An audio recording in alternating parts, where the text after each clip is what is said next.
Good evening, everyone. I think we'll just go ahead and get started. Welcome to our program tonight. I'm Roger Kempler, board member of the Laguna Beach Historical Society. We're thrilled you're all here. And thank you, Matthew at Apish, for the local history video. And we even wove in a really nice African-American spiritual weight into the water that kind of has a lot of meanings to it, but also in reference to the topic tonight. And I want to thank Karen LeGroux for coordinating the showing while people, and also the poster outside while people seated themselves. You can see her fine poster she put together. It's truly a special occasion as we celebrate an incredible milestone, the 100th anniversary of the Laguna Beach County Water District. For a century, this organization has been a cornerstone of our community. 2 years before our city was created, ensuring that one of our most vital resources, water, remains clean, sustainable, and available for generations. Before going into tonight's special presentation, I want to briefly announce what you can look forward to this year. On April 8th, or maybe we'll try to schedule on a Tuesday that's not the city council meeting where we have a conflict tonight, Professor Mills Kelly from George Mason University in Virginia will present The Great Dane, Ida Larson's Life Before Laguna. And it is quite an interesting story he'll tell.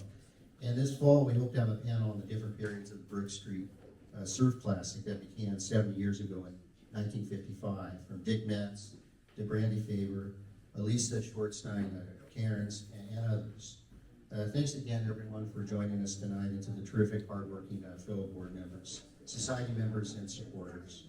Also, a shout out to Adrian Henson in the back there, our videographer tonight, whom you might recognize as one of our great on-demand local shuttle drivers, which program is now 2 years running, and one of the nicest benefits to Lagoonans of all ages.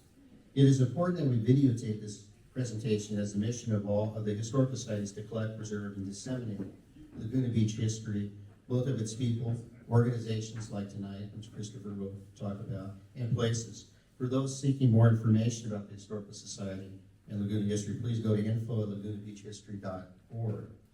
We also invite you to join our society. You can even sign up tonight in the back, Terry's back there if you like. Your membership and or small donation helps fray the cost for these presentations, for a high school history essay scholarship, elementary school visits to the bungalow, and literally to keep its lights on. So feel free to drop by the bungalow, take in some local history if you haven't been there in a while. Open on Ocean Avenue between Wells Fargo and Whole Foods from 1 to 4 on Friday, Saturday, and Sunday. And another thing for our valued members of the Historical Society, we are excited to offer an exclusive 10% discount at Equator Coffees, conveniently located next to the Rivian Theater. Please note that this special discount applies to your favorite beverages, but excludes retail items such as mugs and coffee beans. And our sincere thanks to Equator Coffees for their partnership and providing a wonderful perk for our cherished members to enjoy. So let's get to tonight's special presentation. Our speaker, Christopher Regan, has been with the district for the past 21 years, almost a quarter of its history. As the assistant general manager of the district, Christopher brings a wealth of expertise and a deep commitment to serving our community. With over 34 years of experience in the water industry, Christopher has been instrumental in advancing the district's mission, implementing innovative practices, and addressing the unique challenges of managing water resources in a coastal environment. His leadership and vision have helped ensure that our water supply remains resilient and of a high quality in the face of evolving environmental community needs.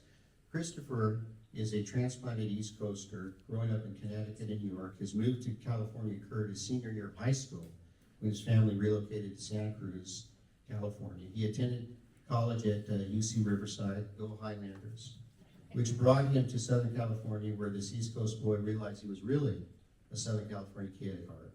Tonight, Christopher will take us on a journey through the district's remarkable history, share insights into its ongoing work, and discuss what the future holds as we step into the next century of service by the district. Please, everyone, silence your phones, enjoy the presentation, and the Q&A after will be led by board member, the one and only, Eric Jessen. Thank you, Eric. Now, please join me in giving a big welcome to Christopher Regan.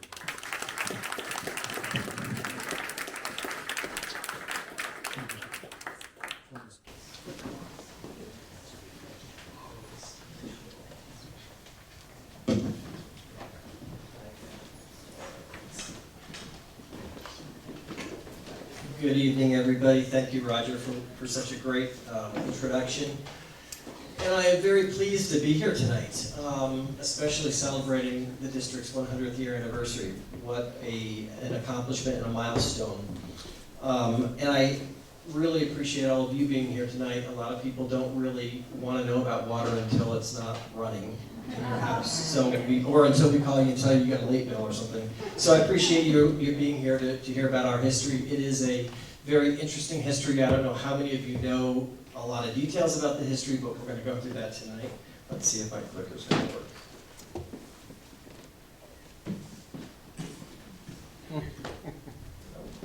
Oh, there's the presentation.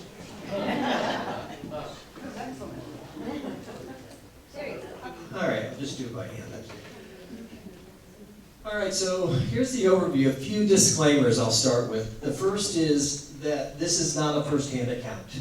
I was not there in the beginning. I've only been here for the past 21 years.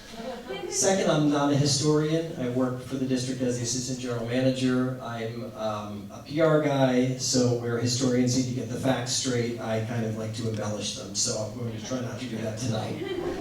The slides that you're going to see, the information that you're going to hear, I put together, I've relied on information, stories, and photos from people who have come before me, and some of you are in that room. I see Ann Christoph has done a lot of writing on the history. Eric Jessen has done a lot of writing on the history, not just on the district, but some of the key players in the district and also on Laguna. So basically what I've done is try to compile all this information and put it into a nice 40-minute presentation for you all to enjoy. I will be relying on my notes. It's a lot of information. So sit back. I'm going to take this 1 year at a time. No, I'm going to try to move through it quickly. What we're going to spend a lot of time is looking at our past. Okay, that's really what you're all here for. You know what's going on now. Maybe you care about the future, but really the history for us and the fun, interesting things happened in our past. So I'll be spending more time on that. I'll talk about who we are today, and then I'll give you an idea of where we're going for the future. As you know, we've been here 100 years. We plan on being here 100 more. Then there'll be time for questions at the end, and well, thank you. Okay, so great quote. If you don't know history, then you don't know anything. Michael Crichton. I believe that fully. All right, so we're going to start with early Laguna. So here's a picture of Forest Avenue. Early Laguna was inhabited by Native Americans who fished and hunted. In 1862, President Lincoln signed the Homestead Act. And then around 1871, homesteading begins in Laguna Beach. Families could stake their claim for about 160 acres of land. There were a couple of criteria. They had to live here for 5 years and work the land, and they had to plant at least 10 acres of trees. That was to provide shade and also to make the community great. In Laguna Beach, it was typically the eucalyptus, which you see predominantly in our area. Picture of Forest Avenue, circa 1950. So at this point, over about 40 individuals have applied and received patents for homesteading in the areas of Laguna and Arch Beach. The area north of Laguna was part of the Irvine Ranch, so it wasn't homesteaded. So now we're going to talk about some key players. So water in Laguna Beach, there have been some really early pioneers that have kind of helped get us to where we are today with the district. Didn't have anything to do with the district, but really had stuff to do with bringing water to the early settlers. So the first person is Nathaniel Brooks. Now, Nathaniel settles in Laguna with his wife Catherine around 1876.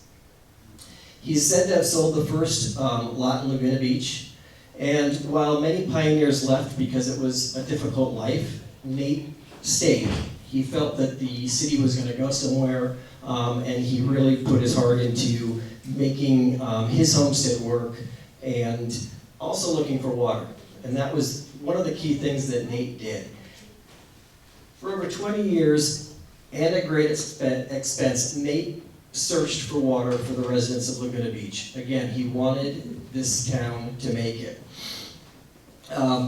Searched and searched in the Laguna Canyon area, And around 1903, he purchases a 190-acre lot called the Log Cabin Ranch, where he develops water and brings it into Laguna, thus establishing really Laguna's first water system. At that time, the population was about 500. Unfortunately, in 1914, Nate Brooks passes away, but he leaves all of his property to his widow, Catherine. Let's talk about growth, and again, pioneers. So again, you see two early pioneers here, both arriving in Laguna Beach in around 1902. The first, Norman St. Clair. You probably all heard of Norman. He is known to be the first artist that arrives in Laguna Beach, and is also responsible for naming basically Laguna Beach the art colony. He brings his artist friends to the city and helps to establish this as a place to go and paint. Second gentleman, Elmer Jarvis. Now, Elmer also moves into town at around 1902. Elmer started the Laguna Beach Realty Company, and under his leadership during that time, Laguna Beach starts to flourish. He starts helping to build schools, put in infrastructure, put in roads. So two pioneers in town that were really kind of the start of getting people to come here to live. We have Darius here. Yes, we do. We have. Can you two raise your hand? And Susan and Joe. Susan and Joe. So if I get anything wrong. Okay, again, we talk about pioneers of getting water to Laguna Beach before the district was here. Frank Ritchie arrives in Laguna Beach about 1907. He settles with his family in the Sycamore Flats area of the canyon. He's a beekeeper, and he has about 200 hives, and he needs to provide water for those bees. He considers himself a water witch, so he goes around with a willow divining rod and is searching the canyon to find a place to drill a well so he can supply his bees with water. He finds a spot near Big Bend, drills a well, and purchases a used secondhand pump to pump water. This picture is pretty synonymous with the district. It's on a lot of our literature. I think everybody in town hopefully has seen this picture at one point or another. This is the well that Frank Ritchie had put in. The well, being one of the few places where people can get water coming into town, becomes the gathering spot. It also becomes the gossip spot, right? So it's kind of the original office water cooler. Everybody meets at the pump to tell stories. During the summer months, cars are often lined up to pump the pump to get water to bring in to their homes. Again, during that time, if you weren't getting water piped in from Nathaniel's water system, then you were either getting water here from the pump, or you were getting it from cisterns. You were going up on your roof before the rain, washing it off, letting that water come in, and then you're using that for drinking water. So what happened to the pump? There are three stories that kind of go along with this pump. It was removed in 1945 and kind of disappeared. Some say that the pump was stolen. There's a story that says that the pump was left on the front doorstep of the water district and that we are in possession of it, which we are not. We have a couple that look similar to it, but we don't have this one. And then there are some that say that the pump is still in possession of the Ritchie family, which I tend to believe.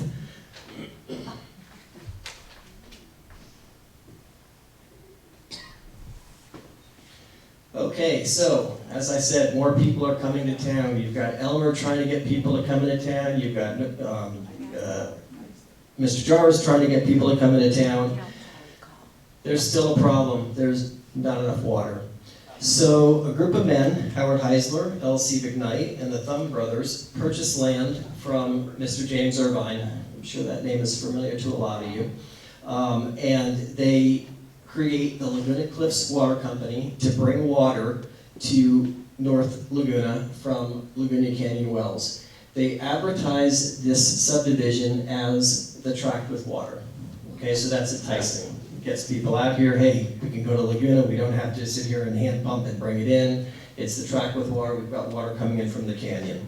So water district or water company number 1 in Laguna formed about 1912.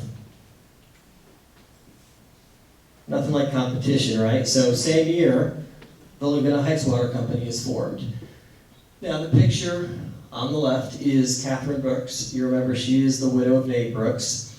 She ends up, after he passes, getting all of his property, and with her 2 sons, form the Laguna Heights Water Company. In order to induce sales, they form the company, also get water out of Laguna Canyon, but develop the Arch Beach area and bring water to that part of town. Their wells are located near the Green Goose Ranch, which is this spot right here, and that is in Laguna Canyon. And then they've got another well that's kind of out at the corner of El Toro and Laguna Canyon.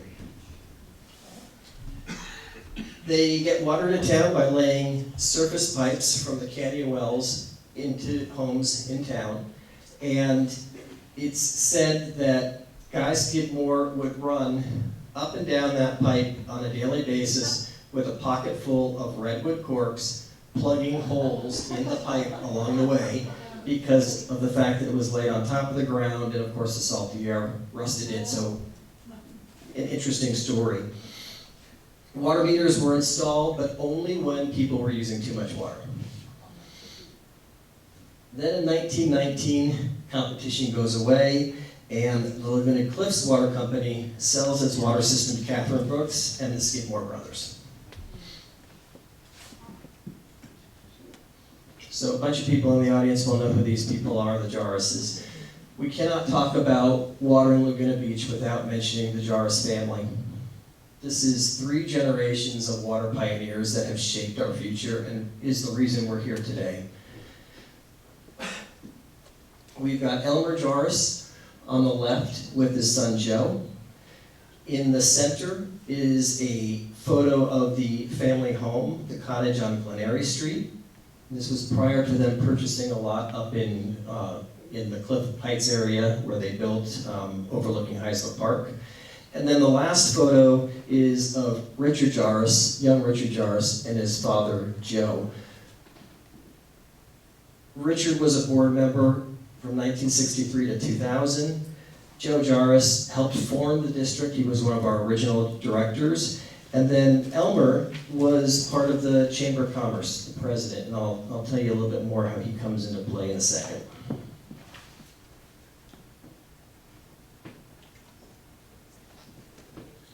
Okay, so we're all going along great with the Laguna Heights Water Company, but then the wells fail. They had 2 wells, both fail at the same time. So Joe and Guy Skidmore and their mother Catherine read a letter to the residents letting them know that they would no longer be able to keep the water system running. Not only are they losing about $5,000 to $6,000 annually, but they're getting a lot of hate mail. Residents do not like the fact that water service is not consistent, that the water is not suitable to drink.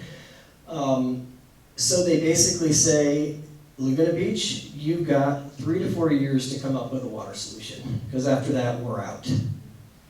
This happens around 1922. It kind of starts the ball rolling for the district's formation.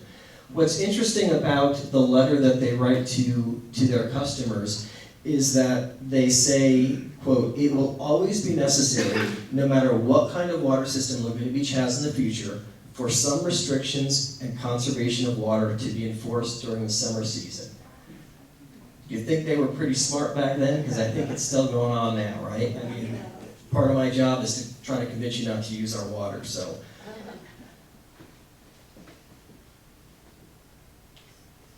Okay, so now no more water system. We've got a couple of years to fix it, but that doesn't stop the chamber and pioneers from trying to get people to move to Laguna. They're enticing, right? It's a beautiful area. Let's try to get people to move here. So the chamber takes out an ad in 1923 enticing people to come to, quote, the beach that is different. Now this was always odd to me that you would have that, and I actually saw this phrase because it's It's on the district's seal, if you can believe that. And I was doing the research and I thought, what does this mean? Did some research and found out that this was the tagline that the Laguna Beach Chamber of Commerce put together to get people to come here. Now, if you can barely read it, but you can see at the top the president, Elmer Jarvis, and the treasurer was Joe Skidmore. So again, two of our early pioneers trying to entice people to come to Laguna Beach.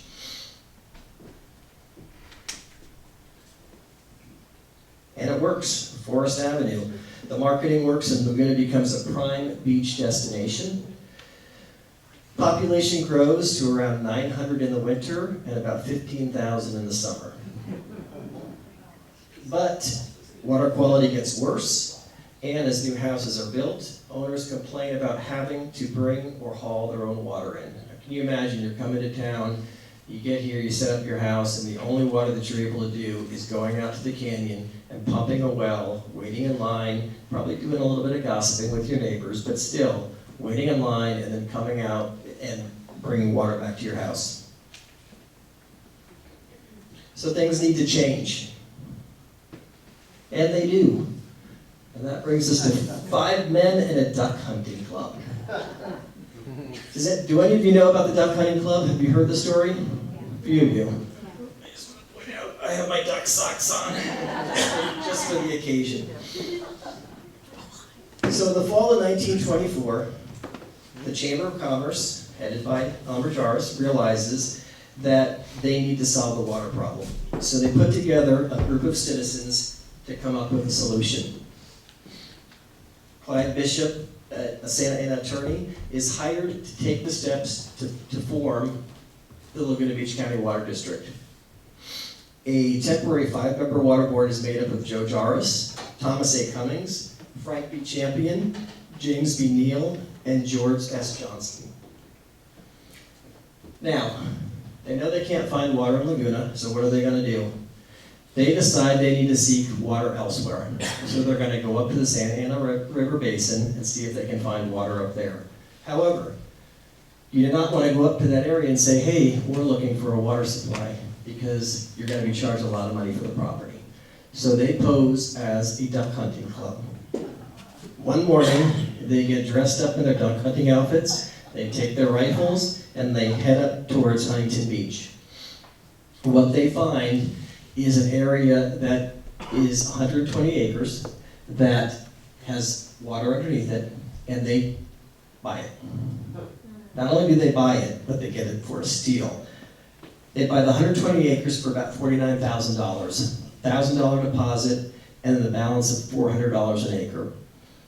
It's said that at the time, because they didn't have the money, that James Irvine fronted the money for them to purchase this land.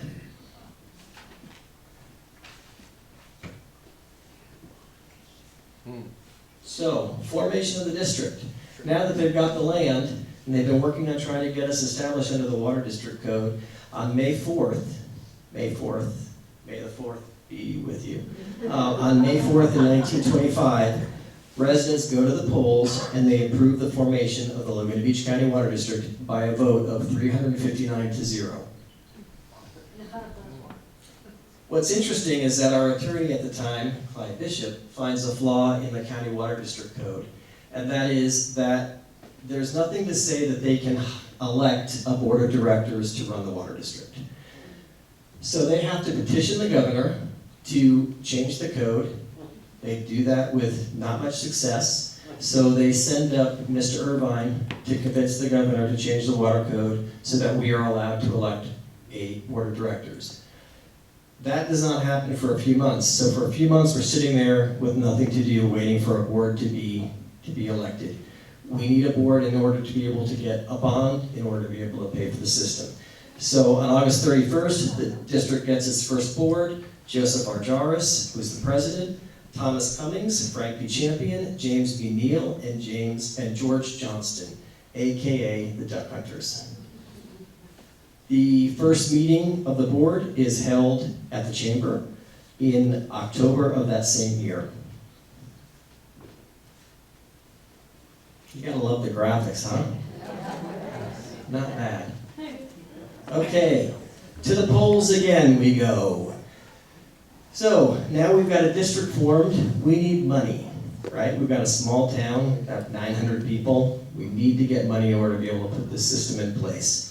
So on January 5th, 1929, residents go to the poll again to approve a $600,000 bond to purchase the Huntington Beach site, construct a transmission line, acquire the Skidmore water system, and provide water service to the community.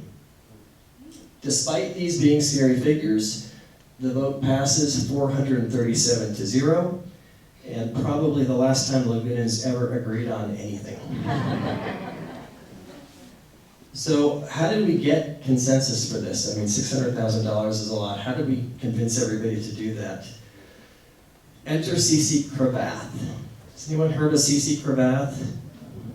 Okay, so C.C. Cravath was a retired baseball pro, considered one of the first great sluggers in the game.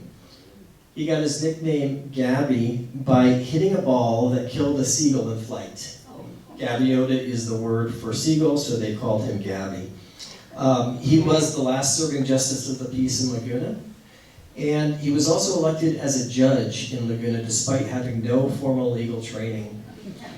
It's said that he didn't like the sitting judge at the time, so he and two friends drew straws to see who would take the spot, and he drew the short straw, and therefore he became the judge.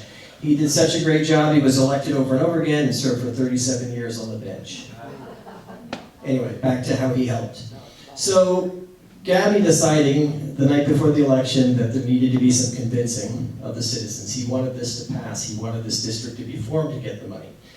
So, the night before the vote, he goes out to an abandoned brackish well in the canyon and connects it to the city's water line. Turns on the tap. Next morning, residents wake up to salty water, and they are disgusted. So, the bond passes 437 to 0.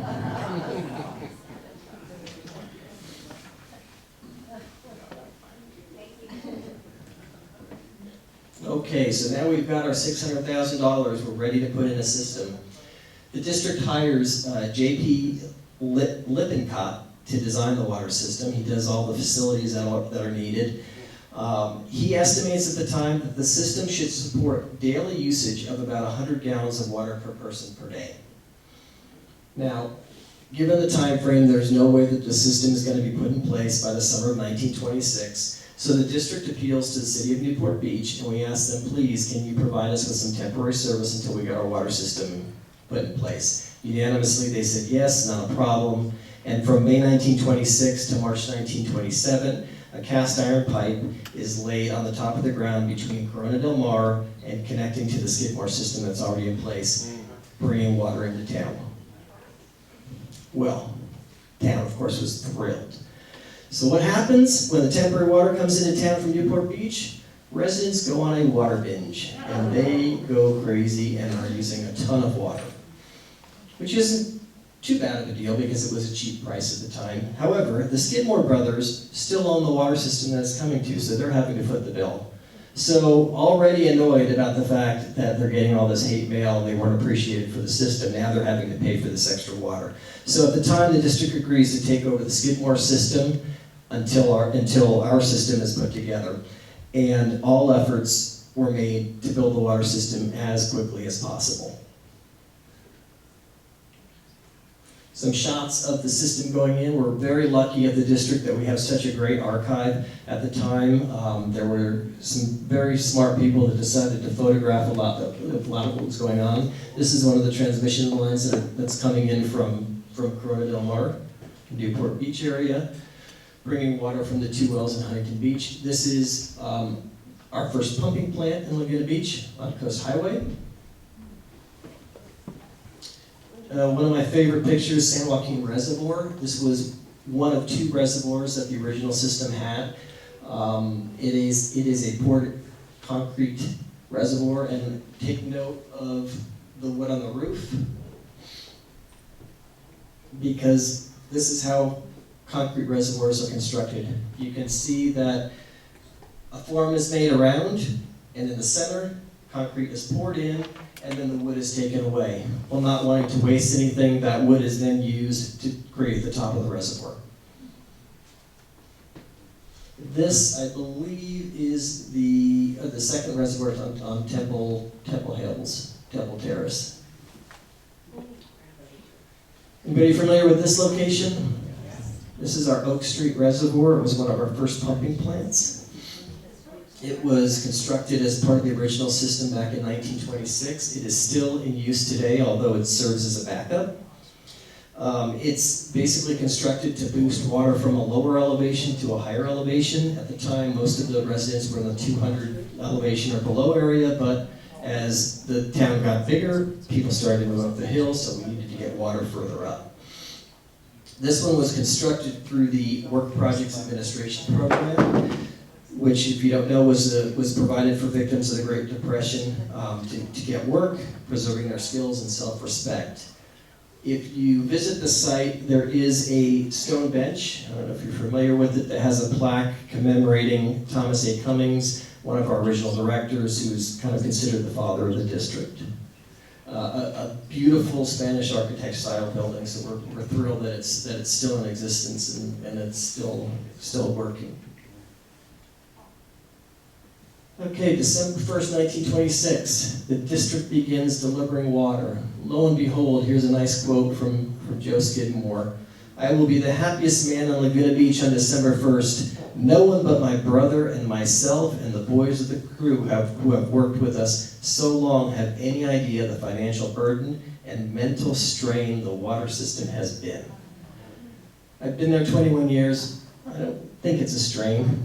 It has some straining days, maybe a little mental, but it's been a great place to work. But you can imagine that given what they were putting into their system, the heat that they were getting, and also the expense, they were thrilled to see the system go up and go online.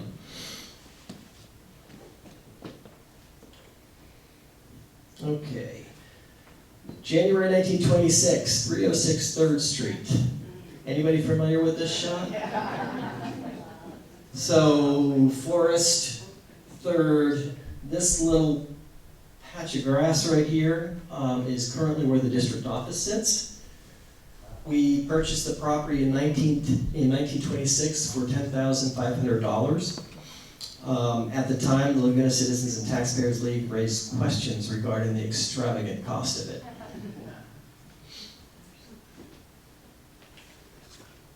Aubrey St. Clair. We could write a book about this gentleman. Well-known architect in Laguna Beach. You're probably familiar with a lot of the buildings that he's done.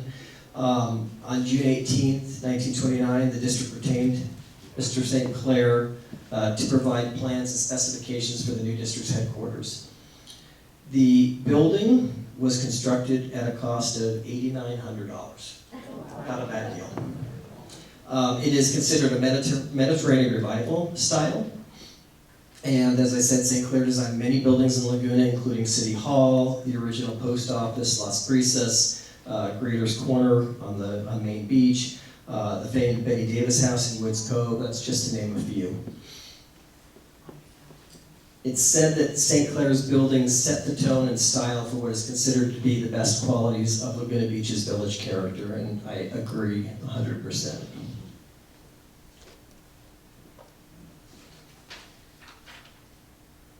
So the district office.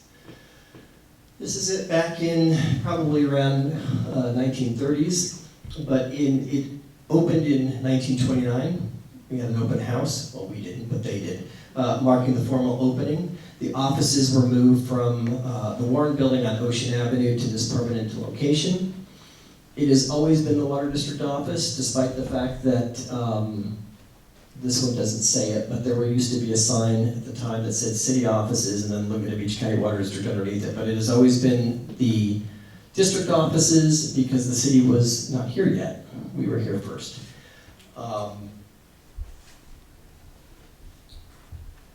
Up until about 1952, though, city personnel were housed at our office. I don't know if any of you know that, but when they were incorporated, they had no place to go, so we shared the front office space with them. I want to point out this here, which is our sycamore tree.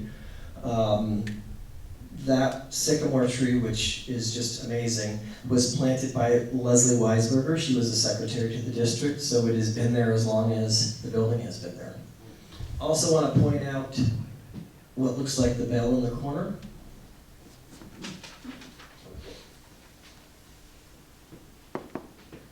So you see the bell there again. It's actually, I want to show you this picture. The original structure from here to here.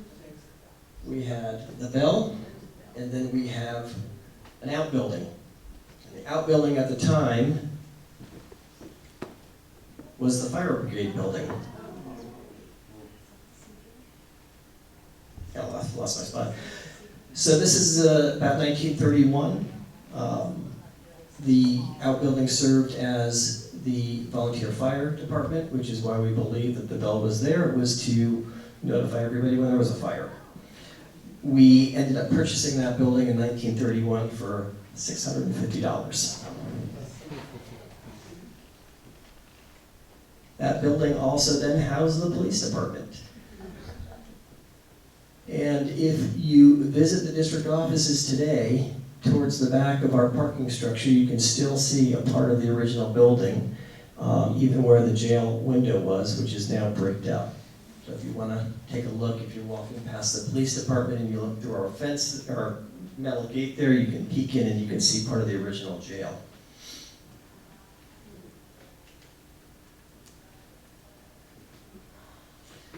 So early 30s and 40s, we decided to make the switch to imported water. It's not because it was cheaper, it's because our wells in Huntington Beach began to become salty. So we're back now in the same problem we had originally, which is having brackish wells. So we joined forces with our neighboring coastal communities to form the first municipal water district to join Metropolitan Water District of Southern California. This was another opportunity for residents to make their votes known. We had to vote yes to participate and get water from Metropolitan. Luckily we did, and in 1944 we began taking imported water from the Met system. This reliance lasts about 75 years until about 2017. What about the property? Well, it's the duck club that keeps giving. So in 1945, the mineral rights on that property expire. Well, they didn't belong to the district. They had been held up for 20 years, but in 1945 they expire, and it gives the district the option to lease the land to oil companies. So we generate a lot of money in oil revenue. Also helps us to pay off that $600,000 bond in 1955, and we become debt-free. In 1966, the original 120 acres are sold. Some go to the Edison Company, and about 50 acres go to Huntington Beach High School. So if you know where that is, that's our original 120 acres. We sold that piece of property at the time in '66 for $1.25 million. Even though we sold off the original 120 acres, we still had other property that we had purchased after that. We just sold the last of those 3 parcels about 3 years ago. Each of those were going for about $1 million each. So you can see from that $49,000 investment, it enabled us to remain debt-free up until last year. So that $49,000 investment gave us basically our water system on a pay-as-you-go basis. So we didn't need to take out any more bonds. We were, again, debt-free, and that, again, looking at the forefathers and their ability to think ahead really set us up. 1970s, we put in the Lynn Alpenkamp transmission main. We had originally only had one water line coming into Laguna down Coast Highway from the Newport Beach area.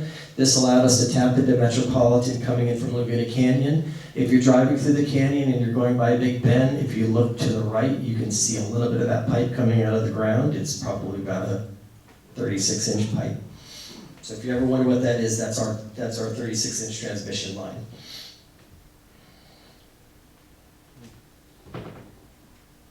1990s expansion. So in the 90s, we decided we needed more space. We were still operating out of the same small building. We take on a $1.5 million expansion to our headquarters office. The purpose was to eliminate a lot of the hodgepodge buildings we had around that we were working out of, one of them being what used to be the police department. Careful attention is paid to the architectural integrity of the original St. Clair building, so that's why when you look at our building today, it mirrors basically the original building. The expansion, though, was not without its controversy. It is Laguna Beach. There was concern about the size. Here you have a small village and we're basically doubling the size of the building.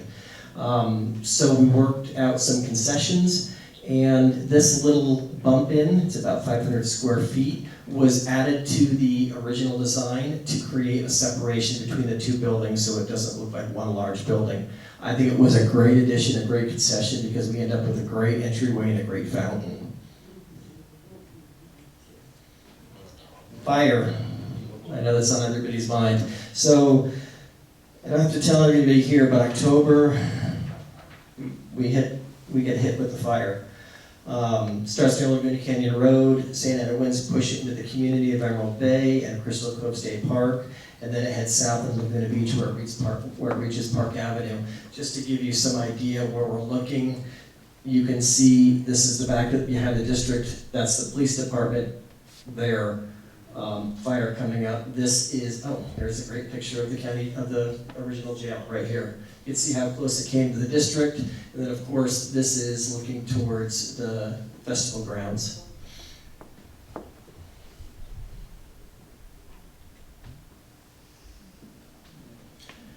So by the time it was contained, the fire had destroyed 366 homes, damaged over 500 more, and burned about 17,000 acres. Demand on the water system was so great everywhere that the fire was being fought that reservoirs were being drained faster than they could be filled. We had to contend with broken pipes, burned homes, as well as running sprinklers and hoses that were left abandoned when people had to evacuate. About 75,000 gallons per minute were being used. That's 17 times more than normal demand. So there was quite the demand on our system. Let's talk about what we've done. We put in 2 large reservoirs, totaling 8 million gallons. They sit at our Zitnik Reservoir for Emerald Bay, and then our top of the world Jarvis Reservoir, which is up on top of the world area. We've purchased additional fixed and portable generators. We've installed parallel line in strategic areas for fire flow. And just recently we installed 2 helihydrants up on the ridge that allows helicopters to come in, drop a hose, fill up automatically without having to touch down, leave. The minute they leave, it fills back up again, the next helicopter can come in. What's important to remember about fires is that the water system is not meant to put out a wildfire that size, right? So when you hear about the stories now in LA with the fact that there was no water, our system was meant to provide water to homes, for flushing, for bathing, for maybe some structure fires, but that kind of an event is very difficult to be put out by a water system. Our 2 new reservoirs, which sit at the top of the hills, are much larger than what we need as far as storage goes. It creates a water quality issue for us because we do have a lot of water sitting in that tank that isn't used on a daily basis, but it is there for fire protection. It's not to put out a fire, it's there to buy time, right? So we can, as long as we can keep pushing water up to those tanks, firemen can keep tapping into them and putting it out. The minute we lose pressure in the system at the lower level, we can't get water to those tanks. So it's really to buy time. 2005, Bluebird Canyon landslide. So in the early morning, landslide occurred in the Bluebird Canyon area. This was about 2 years after I moved here. Slide covered an area 7 acres wide, damaged or destroyed 19 homes, and forced the evacuation of 300 others. You can see we've had quite the history. We've seen a lot. Who we are today. So the future depends on what we do in the present. Mahatma Gandhi. We are a subsidiary district. Does anybody know what that means? Who thinks we're part of the city? Nobody? Okay, great, thank you. We are not part of the city. We are considered a subsidiary district of the city. This came about in 1996 because of Kurt Pringle. Pringle was upset about, with regards to how much money special districts had lost in the Orange County investment pool. We, as a district, did not lose any money. We had actually pulled out of that investment pool prior to it crashing, so we were one of the few that survived it. But he vowed to dissolve all special districts and create one super agency for Orange County. We were very concerned about that because we do not want to give up local control of our water supply. This water system belongs to the residents. It has always belonged to the residents, and we want to maintain it as being belong to the residents. It was defeated, but in the interim, as a protection for us, the city took us under their wing as a subsidiary district. We still have our own general manager. We're not a city department. We have our own assets, we have our own budget, and we have our own general manager. And I want to point out one of our general managers, our former general manager, is sitting in the back of the room here.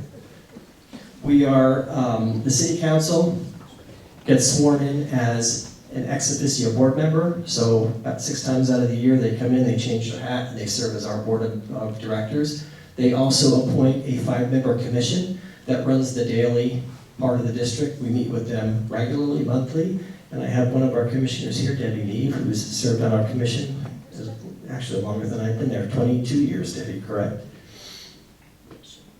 Some quick facts about the district: 41 full-time employees. Our water supply currently is groundwater and imported. We have a little over 8,700 connections. Our service area covers 8.5 square miles. We have 135 miles of distribution pipeline, 21 reservoirs, 37 pumps in 12 pump stations. We pump water from sea level to just over 1,000 feet. We deliver 1.17 billion gallons of water annually. Excuse me, million, that's a typo. We have 33.5 million gallons of water in storage. Now, when I say storage, that means at any one time during the day, if all those tanks are full, that's how much storage we have. But the way our system works is all of those tanks that you see, they're not technically storage reservoirs. They fluctuate. We fill the water up in the morning, you use it, we fill it back up at night, and it's gravity fed down. With our distribution service area, you can see the map. We cover from Crystal Cove down to Nice Place. We do not cover Emerald Bay. They're not part of our district, but we do contract water service with them.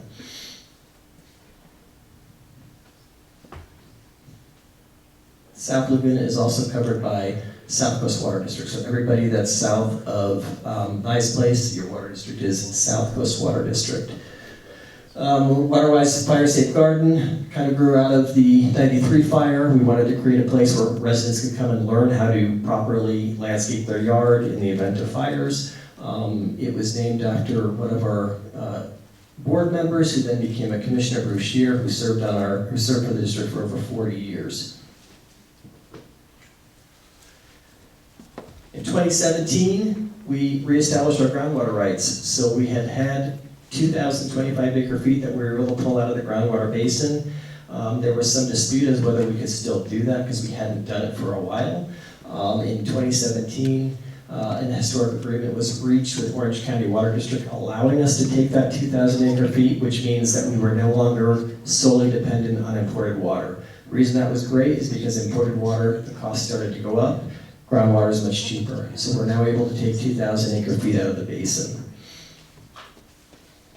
That is a little over half of our water that we provide. If you're familiar with us, you know we have great customer service. It's great to work in an agency this small because we can do that. So when you call us, you get a person on the phone. We'll go out and take care of leak issues. It's not, I'll see you in 2 weeks. It's when can you have it. So we're thrilled with the customer service. We are part of the community.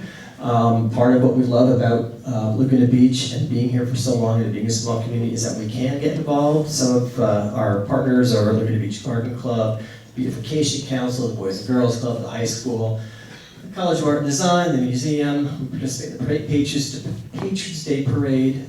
Just a great opportunity for us to really be part of this community, which we've been for the past 100 years. We have a budget-based rate structure. Many of you know that. It's a rate based on how much water you use. We go out and we surveyed all your houses years ago, figured out landscape, figured out what square footage of the house that you had. And then we divide that up and we say, okay, here's what you use for your budget. This is what you need. That's tier 1. Tier 2 recognizes that if you use above what your house needs, you're wasteful, right? And so we're charging a little bit more. All of that money goes back into our water conservation program. So if you're staying within your budget, you're not paying for everybody else who isn't. In 2017, we installed smart meters. If you don't know about smart meters, or you don't know that you can go online and see what your water usage is for your specific property, call us. This is one of the best things the district has done since I've been here. It puts the ability for you as a consumer to look and see the water usage that you're using. We have been making water use efficiency fashionable since 1925. We are an 8-time winner of the Wyland Mayor's Challenge. We are one of the only businesses that convince you not to use our product. And you do a great job. Remember what I said earlier in the slides that the system was built for 100 gallons per person per day? You are using a little bit less than 100 gallons per person per day. That's pretty darn good. So congrats. Preparing for the future, and I'll be really quick to wrap this up. The time to repair the roof is when the sun is shining. That's what we are trying to do now. Our water supply comes from 2 sources, as I said, groundwater and imported. We are looking at putting another groundwater well in the Huntington Beach area and bringing groundwater down. We are also looking at desalinated water, the Doheny desal plant. Whether you like them or not, it's something that we have to do in order to be able to make sure that there's water for you 100 years from now. So that's 2 of our supplies. Water supply for this community and not having to conserve is one of our main focuses. Risk resiliency, fire, drought, climate change, seismic change, benevolent acts. We're always preparing for that. As I said, we've got helihydrants in place. We've got studies underway to make sure that our system is prepared for earthquakes. And as you know, every time there's a drought, you hear from us to conserve water. Infrastructure replacement, that's a huge part for us. We're 100 years old, our system is old, it's very well maintained, but eventually things need to be replaced. To give you an idea, this year's capital budget is about $20 million. To give you another idea, you are all paying for that. Okay, so the way that we pay for these projects is through property tax and through our rates. We're nonprofits, so we're not paying anybody. We don't pay the board of directors. So when you look at why your rate is higher than maybe the neighbors around, it's because we've got 8,700 accounts paying to keep the system going. So bravo to you for being able to do that, because it's quite the system. Okay, the end. So as I said, this is our 100th anniversary. We've got a lot of things planned for this year. Keep up with us on social media. This is the first time I've done this 100th anniversary talk, so I apologize if it dragged out a little bit. If it did, let me know and I'll cut. Again, we're thrilled to be celebrating 100 years, and we thank you, the community. You're the ones that keep us going, and we appreciate every one of you. Your turn. Questions?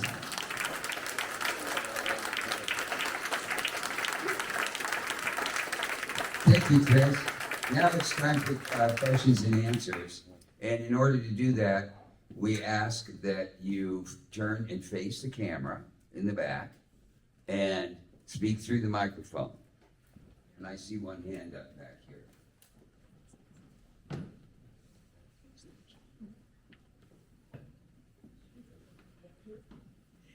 That was wonderful, and we all owe a debt of gratitude to the foresight that went into all of that, and I really thank you. Oh, a debt of gratitude for that, and I really thank you. Really a wonderful presentation also.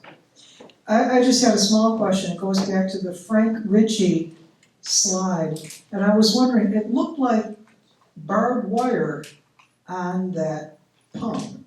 And I wonder if it was a kind of security. Probably for more animals getting too close to it, not so much for residents, but there was some ranching. Yeah, it looked like barbed wire directly on the pump handle. There wasn't. That's a good question. And it's flowing down through the redwood that was repairing, what was it that repaired the openings in the pipe? So, like a red piece of redwood wood, that was like a cork. So they'd walk down the pipe, and if they saw a leak, just like a wine bottle, they'd stick a cork in it, so to speak. And depending on the size of the pipe, we've got these corks at the district that are large. So it could have been a large hole back there. Yeah. We have a missing mic, which means that the responses are not being recorded for the YouTube program. So what I'm going to do is anybody else that has questions to please come up so that you can both use the same mic. Next question. Come on up, Ben.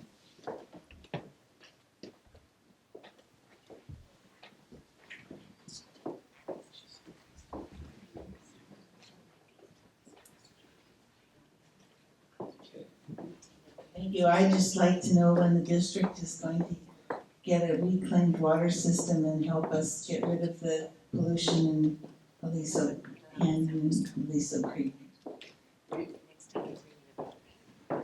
We have looked at reclaimed water at the time that we were looking at it. It was more important for us to have drinking water because of the drought.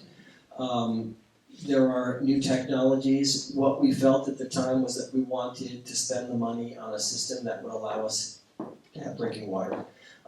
With direct potable use now where you can clean this reclaimed water and put it directly into the pipe, it's something that we are now reimagining again. Again, from the standpoint, we need drinking water. There is talk of using recycled water for a lot of things in Laguna Beach. One of those is for fire, putting something up on, possibly putting a pipeline up on the ridge that we can tap into in times of fire. So with what's happened in LA, basically nothing is off the table now. We're looking at everything. We're working with the city, South Coast Water District, our partner, and the fire department to determine what the next step is and how the water district can step in and lend a hand.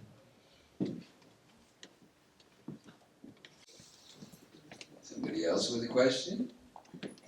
Please come on up.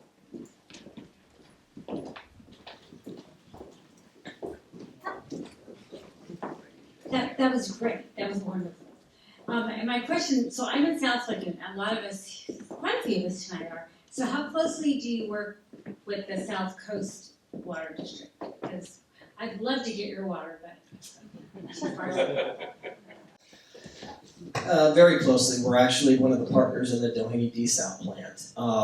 It's interesting, when we were looking at consolidation and when the district was forming a subsidiary district, South Laguna was supposed to be brought into the district, and for some reason, I wasn't here at the time, but it kind of fell by the wayside and South Coast kept it up. Every now and then there's talk about trying to bring all of Laguna into the water district, but South Coast does a great job, and right now it's a little bit difficult based on how the systems work together, but that's the short answer. they've been very good. Any other questions? Come on up, please. We'll get you next. Let's go. I was just curious, with your tier 1 pricing, et cetera, will people move in and move out? Maybe a single empty nester has a house, and sets a budget, then the next family comes in with 4 kids.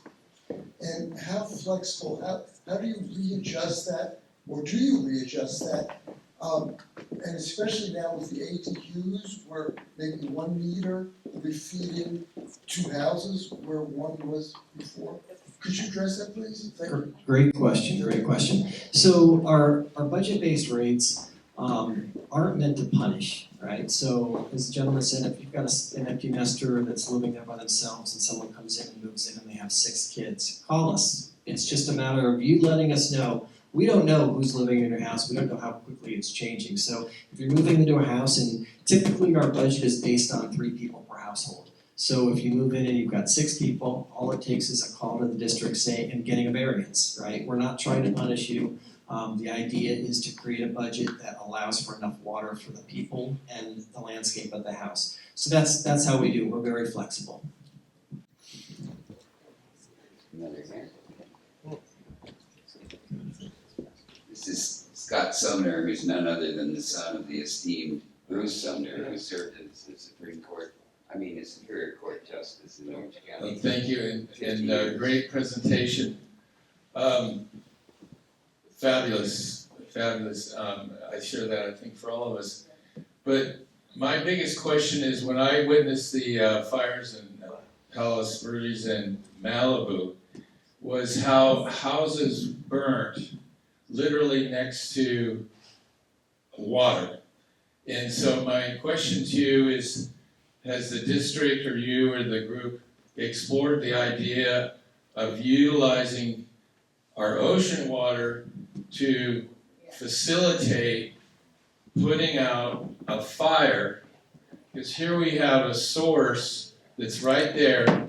So my vision is there a pumping system or thoughts of a pumping system that could pull out of the ocean water readily available that would save or would have saved Malibu and a lot of the coastal properties that just burnt literally to the water. And it makes complete sense to me that a pumping system would help solve part of the problem if we had a disaster. Again, another great question with the fire. It's having a lot of us think more about how we do things. And your idea of the ocean, using ocean water, really we're talking about, and we've actually kicked this idea around just recently, again, just throwing everything out, of not having a separate pumping system, because you need to have the water where the fire is, right? So you can't have 18 different pumping stations up and down the coast. What we hadn't talked is, well, wait a minute, what about having a line that connects to our system, that if it gets really bad, we just say there's no more water that's potable anymore, we're gonna directly put ocean water into our system and help put out that fire. What that does is it causes issues, of course, right? You've got salt water going into a system, but if it saves houses, anytime after a fire, you're not able to drink drinking water anyway, right? There's just too much that we've got to check. So that is something that we've, again, been kicking around, hey, that's an idea.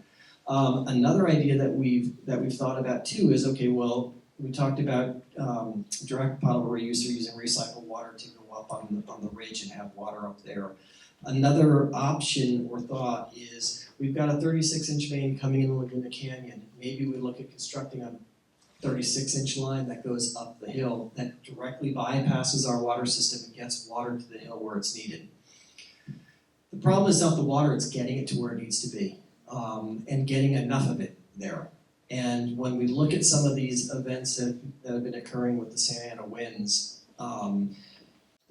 where it's pushing embers, we need to be able to have water everywhere, right? So we need to make sure that not only are we putting water up on the hill at a large volume, but that we're still maintaining a water system in town so that if homes start burning away from the site of the firestorm, that we can put those out too.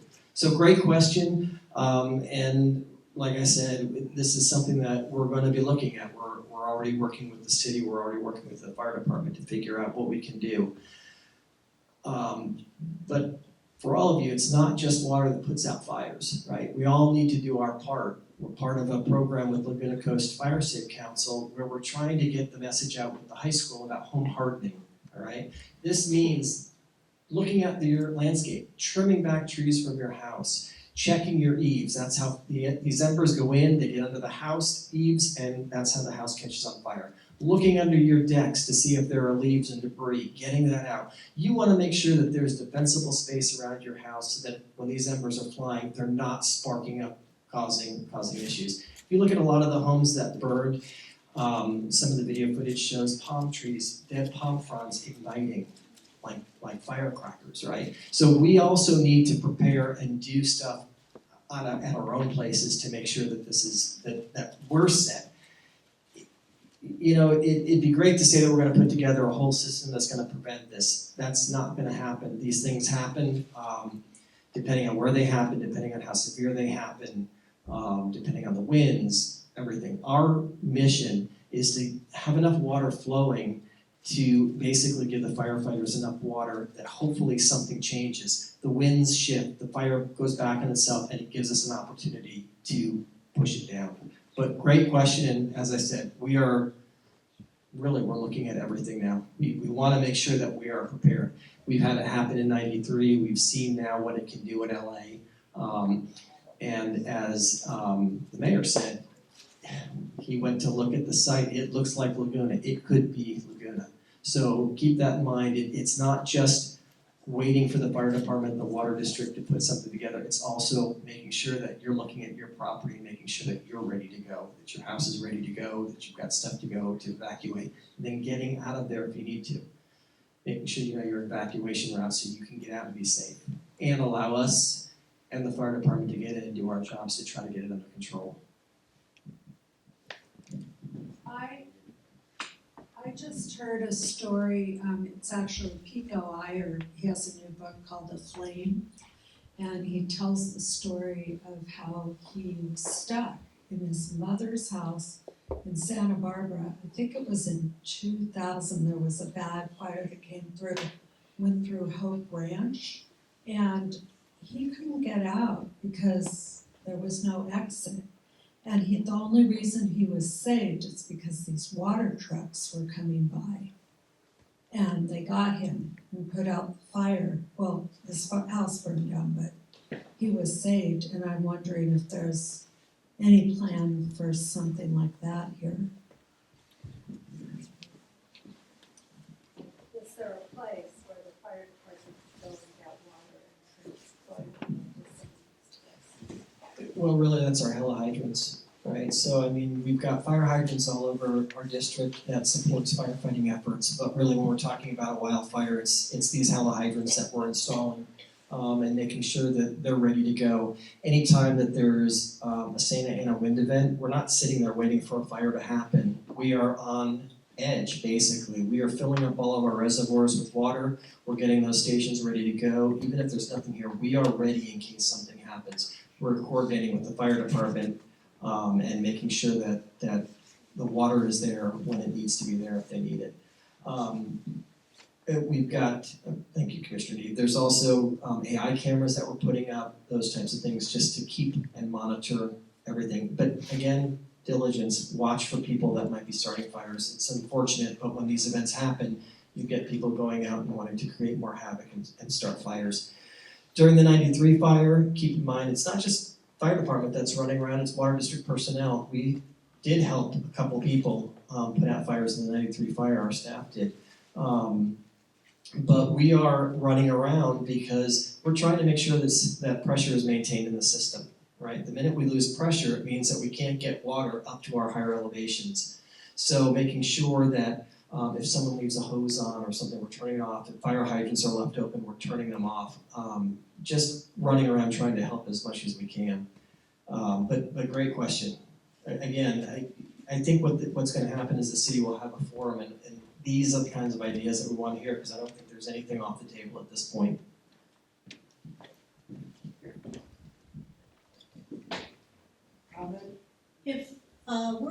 If we were gonna be evacuated and we're leaving our home is still intact and there's a fire, should we be turning our water valve off before we leave? No, I mean, you don't really need to do anything with the meter, but I know that people want to try to do their best to save their homes, so they're turning on sprinkler systems. The problem is if it's above the ground, it melts and it creates, we lose pressure. I look at, when we look at these fires, I kind of have the example. It's like you own a home and you go to Home Depot and you buy a garden hose, and you come home and the garden hose is meant to put out or to water your lawn. And now let's take that scenario, and now your house catches on fire, and you're going to try to take that water hose with one of the free hose nozzles that we give you at the district, quick plug, and you're trying to put out your house fire with that hose. Okay, that's kind of what our water system is when we look at those wildfires, right? So it's great if the fire is far away and you're trying to hose down your house and you're trying to keep everything wet, but in an event like that, the most important thing is your safety. It also frees up the fire department because we don't want them to have to rescue people when they could be putting out fire. Again, don't worry about turning off your water meter or anything like that, but don't leave garden hoses running. Yeah.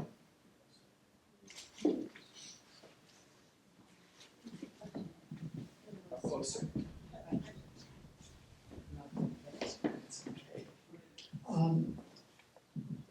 I did a remodel about 20 years ago, and it was primarily inside. But one thing I did do outside was I installed a sprinkler system on the roof. And at that time, I remember it was about $800. Today it's probably $2,000 or $3,000. But my concern was embers. And I felt if I could get some water up there, it was more protection. It also depends on water pressure, and it depends on the wind and everything else. But it was, I thought, an relatively inexpensive way to provide more protection. And the other question I have is, I've noticed the last 2 weeks or so. Please hold the mic close to your mouth. It's not recording. Thank you. Okay. Great. I've noticed that water pressure has been up in the, for a shower, and I assume that was the water district perhaps getting things ready to defend us. That could, yes, be very well the case in that area, because again, remember, what we're trying to do is have as much water sitting up on our hills as we can, so that if it's needed, we're not having to fill a reservoir in the height of a fire. And again, it used to be only a certain time during the month when we had to worry about this. Now it seems like all year now we've got to be prepared. But we pay attention to red flag alerts, and that's really what we go by. Is okay if we're thinking we're going to get a wind event, we are making sure that our system is topped off, so that if something happens, we can quickly get water to where we need it to.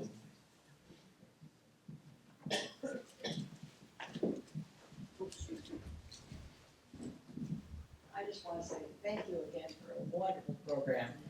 Aside from fighting fires, which is on our minds, I have a much more respect for turning my faucet at home. You've done a great job and a great program tonight. I appreciate it very much. Thank you very much.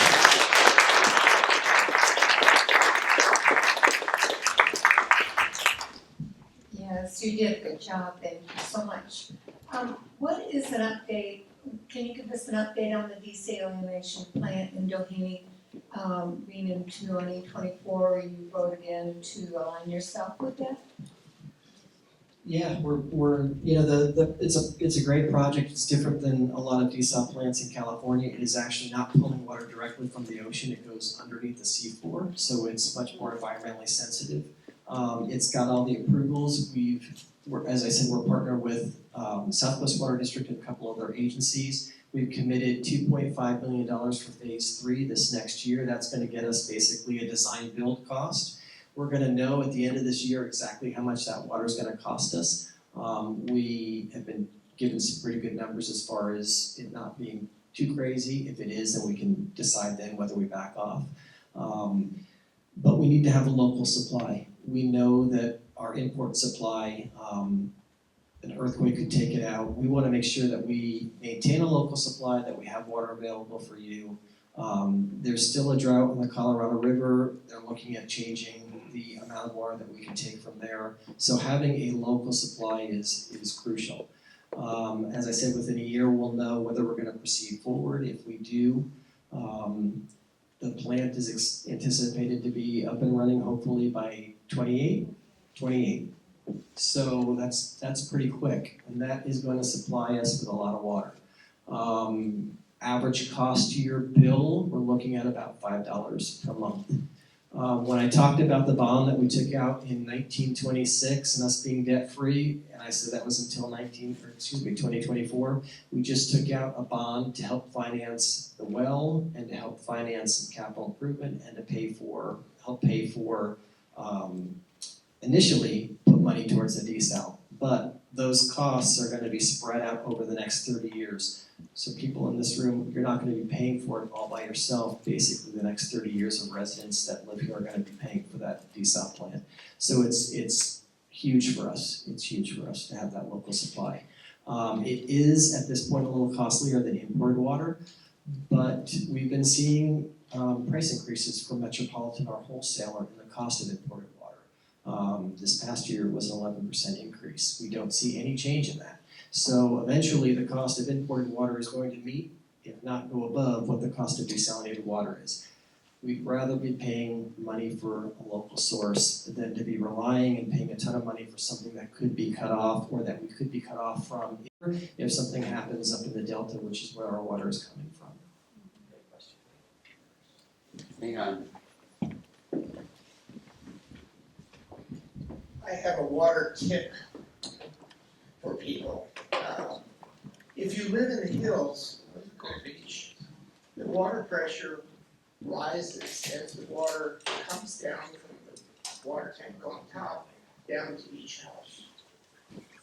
If you experience a sudden rise in the water pressure in your house, like you're in the shower, and all of a sudden the shower is a lot stronger, this happened to us recently, we suffered a lot of damage to flooding in our house, and that what could have prevented it is the knowledge that if that happens to you, if you find that the water pressure goes up suddenly in your house, run, do not wait, and shut off the water coming into your house in the street or from one of the main shut-off valves. Know where your water comes into your house.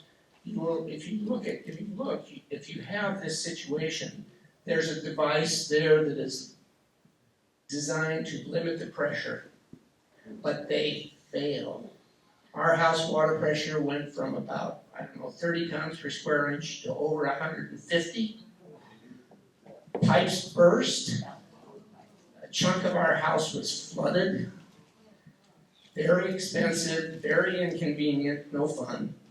And had I reacted when I was in the shower with my wife, we have a big shower, and we said, all of a sudden the shower is really strong. Pay attention. Wrap a towel around your waist, run outside, shut off your water as fast as you can. So did the water pressure gauge? The water pressure limiter. The regulator was It bad. failed. Okay. It's a devices fail. That's actually 2 tips. The first is the regulator, the second is shower with a friend, because that's it. So this is why we're doing so great with water use efficiency. Thank you, sir. Thank you.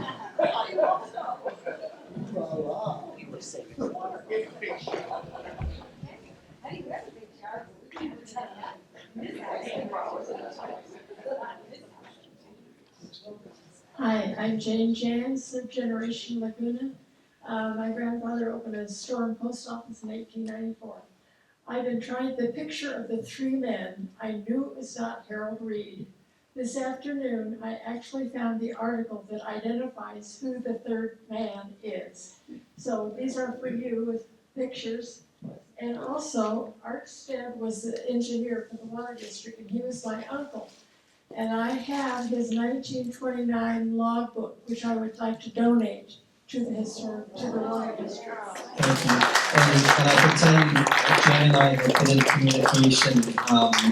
I had identified the picture of the 3, I hadn't, but the picture of the 3 men had been identified. And of course I'm going off of, okay, well this is identified, so it must be correct. And Jane was kind enough to let me know that is not Harold Reed. Is the 3rd person, do you know who the other person is? Okay, perfect. So,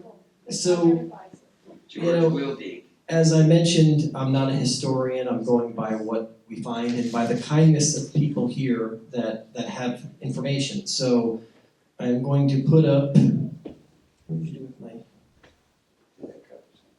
where's the, to change my slide?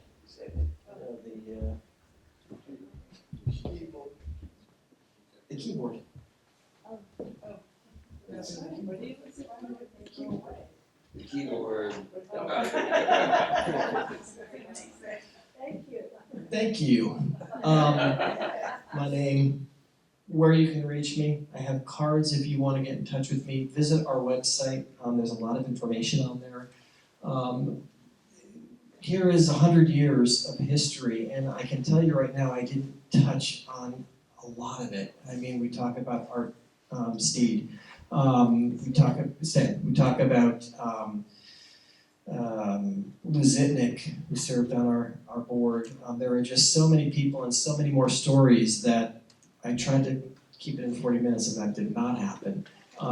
If you out there have stories, have photos, have anecdotes, whatever, please contact me. This is what I feel our time is to put our 100-year history together, and that's what I'm focusing on. Trying to put together a chronological timeline. I'm up to 20 pages, single space, of just collecting anecdotes from stories and pictures and things that I've gathered in our archives and all of these sources that I've relied on. Local Laguna residents that are no longer here that took the time to put the stories together. What I've found, and as Jane has pointed out, is that some of the information is not always correct. So if you look at some of these pictures, if I've spelled something wrong or if you saw something that isn't correct, please contact me. I am not a historian, I'm just trying to gather the information so that in 100 years, somebody else that is better looking than me can stand up here and tell the next 100 years and hopefully look back and tell the 100 years that I just told you tonight. And thank you. I mean, I know I had tough competition with the council meeting tonight, so I appreciate you being here.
Yeah.